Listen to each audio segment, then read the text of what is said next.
Bonjour.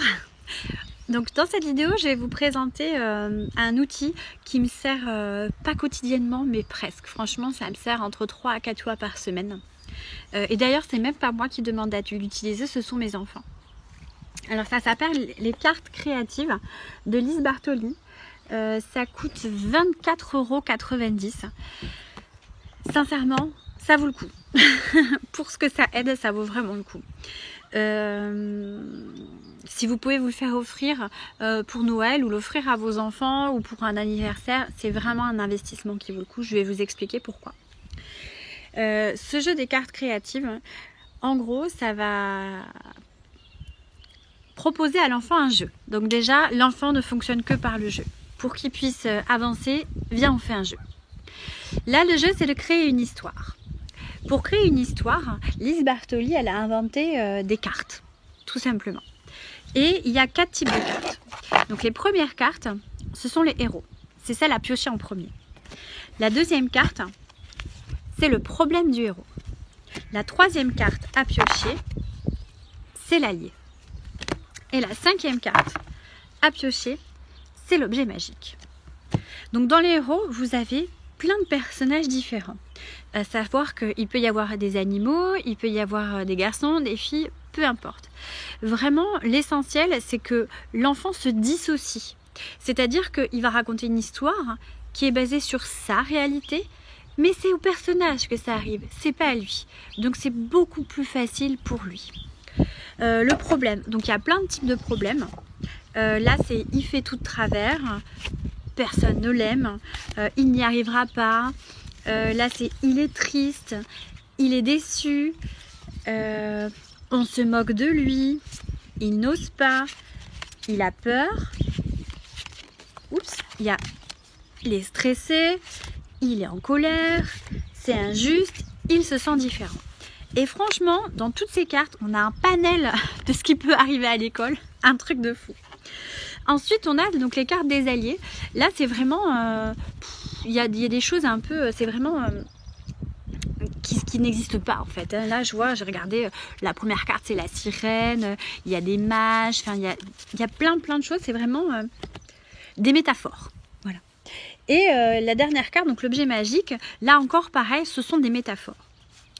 L'avantage, c'est que Lise Bartoli a créé un petit livret pour expliquer en fait les métaphores qu'il y a dedans.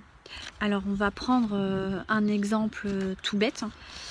Le premier personnage, imaginons le héros, c'est la bergère. Et bien la bergère, elle va vous donner une symbolique ainsi que son interprétation. Et ça va être pareil pour chaque carte.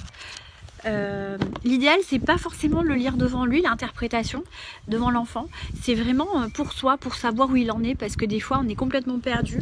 Moi je sais que ça m'est encore arrivé ce midi. Mon fils il rentre de l'école, il veut pas manger. Et là je me dis qu'est-ce qui s'est passé encore, il veut pas manger. Alors je lui pose la question, alors ça s'est mal passé avec la maîtresse? Non. Ça s'est mal passé avec les copains? Non, pour lui tout allait bien, mais il voulait pas manger. Ok, mon fils, faut savoir que c'est un grand gourmand et que s'il veut pas manger, c'est qu'il y a un truc qui va pas. Donc ok, et moi premier réflexe, tu veux tirer les cartes? Non. Ah bon? Tu veux aller chercher les cartes en fait? Non, tu veux aller chercher les cartes, je lui demande. Il me fait non. Tu veux que j'aille chercher les cartes et que tu les tires? Oui. Bon, ok, c'est bien, on tient le bon bout. Il a envie de passer à autre chose. Après, du coup, je lui ramène les cartes, j'étais contente, je fais on va pouvoir passer à la table. Il me dit, maman, c'est toi qui fais. Ok, ça marche. Bon, bah je commence, je tire les cartes et je raconte l'histoire. Et par là, il a bien voulu tirer les cartes et raconter l'histoire. Donc, pour tirer les cartes, donc on tire encore la première, le héros. Donc le héros, vous allez lui demander, on va par exemple tirer une carte, tiens, voilà, le petit ours. Ok, le petit ours, alors vous allez vraiment lui poser la question, comment il s'appelle le petit ours? S'il vous dit je sais pas, essayez de lui trouver un nom. Et puis si vraiment vous voyez que ça marche pas, c'est pas grave, on va l'appeler petit ours. Ok, et il a quel âge petit ours? Ok, et qu'est-ce qu'il fait? Il va à l'école, il est en vacances, enfin voilà, posez-lui un peu des questions pour qu'il puisse vraiment s'identifier en fait à ce personnage du petit ours.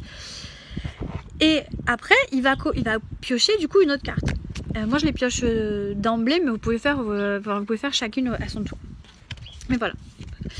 TB, il fait tout de travers. C'est rigolo, c'est les dernières cartes que mon fils a pioché. C'est trop drôle. Ok, il fait tout de travers. Très bien. Alors, qu'est-ce qui fait de travers et tout ça? Donc moi, qu'est-ce qu'il m'avait dit mon fils ce midi? Oui, donc petit ours, il s'appelle Timothée, ce qui est son vrai nom d'ailleurs, c'est rigolo. Et il m'a dit, il fait tout de travers. Et ce qui est rigolo en fait, c'est que 5 minutes avant, il s'était cogné contre un mur et je lui ai dit mais comment t'as fait pour te cogner contre un mur? Il était venu en pleurant. Bon bref. Donc je sais pourquoi il a pioché ça. Mais comme quoi, il y a vraiment des choses qui marchent. Bon bref, il fait tout de travers. Avant, il n'avait pas l'habitude de faire tout de travers. Nanana, enfin voilà. Il comprend pas. Bon bref. Après, il avait pioché une carte, l'allié. Je sais plus si c'est celle-là, bon là on va dire celle-là, la gentille sorcière.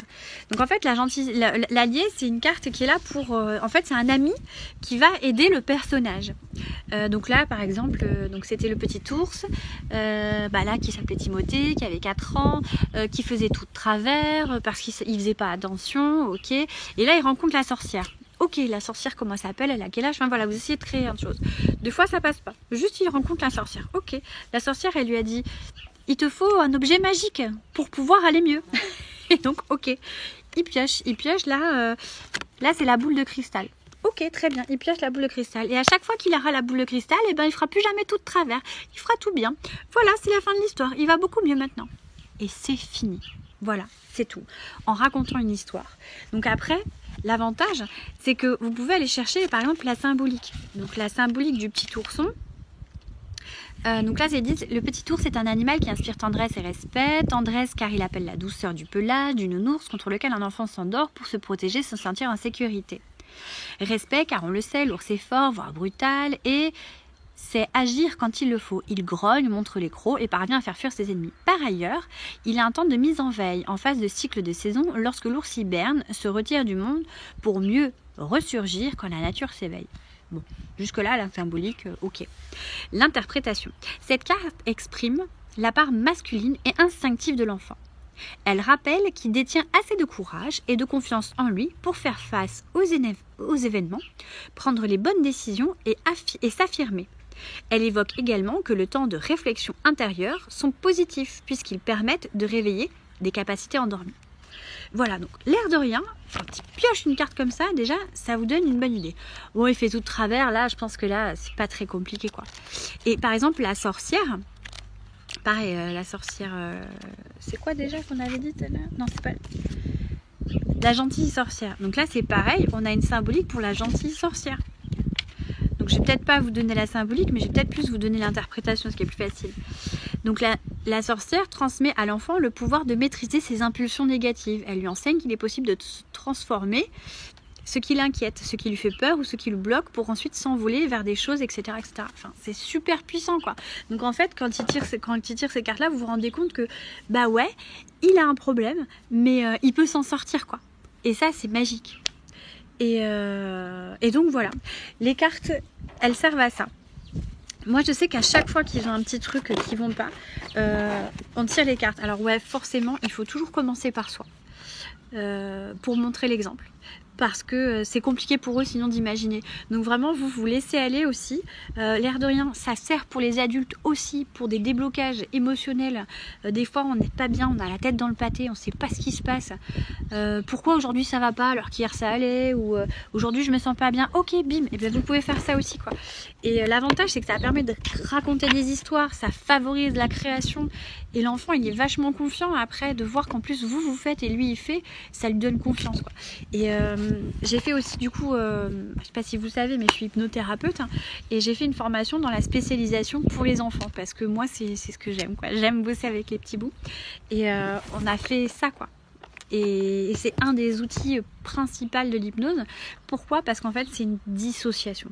Et l'hypnose c'est ça en fait, c'est travailler avec l'inconscient. Et quand l'enfant se dissocie, notamment via les cartes, parce qu'en fait c'est un personnage et pas soi, et bien ça passe tout seul, quoi. L'inconscient il comprend, et l'avantage surtout c'est qu'il trouve une solution à son problème. Alors quand on voit certaines problématiques, là il fait tout de travers, donc c'est lui qui va se modifier. Mais par exemple s'il ressent de la colère ou s'il ressent de la tristesse, vraiment si vous utilisez ces cartes là, lui faire prendre conscience que c'est son intérieur qui doit se modifier, donc l'intérieur de son personnage, pour que les autres modifient le comportement autour. Parce que si, par exemple, j'avais fait à ma petite nièce, c'était trop drôle, elle m'avait raconté que la petite princesse était en colère parce que sa maman l'empêchait de voir la télévision, enfin un truc, voilà quoi, c'était très très rigolo.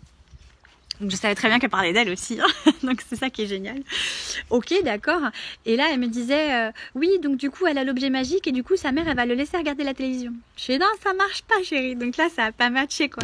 Elle avait pas envie de lâcher le morceau, donc bon, mais voilà, elle est toujours en colère parce que sa maman l'empêche de voir la télé le soir, alors qu'il y a école le lendemain, quoi. Et elle a que 4 ans, donc bon, bref, c'est rigolo, quoi.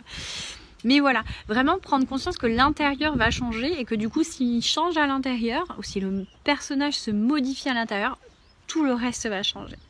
Notamment pour quand on se moque de lui, des choses comme ça. Le fait d'avoir peut-être un peu plus d'assurance, l'objet magique va peut-être apporter du courage, de l'assurance, de l'estime de soi. Ça dépend de l'âge des enfants. Ça marche très bien aussi avec les ados, ça marche très bien avec les adultes.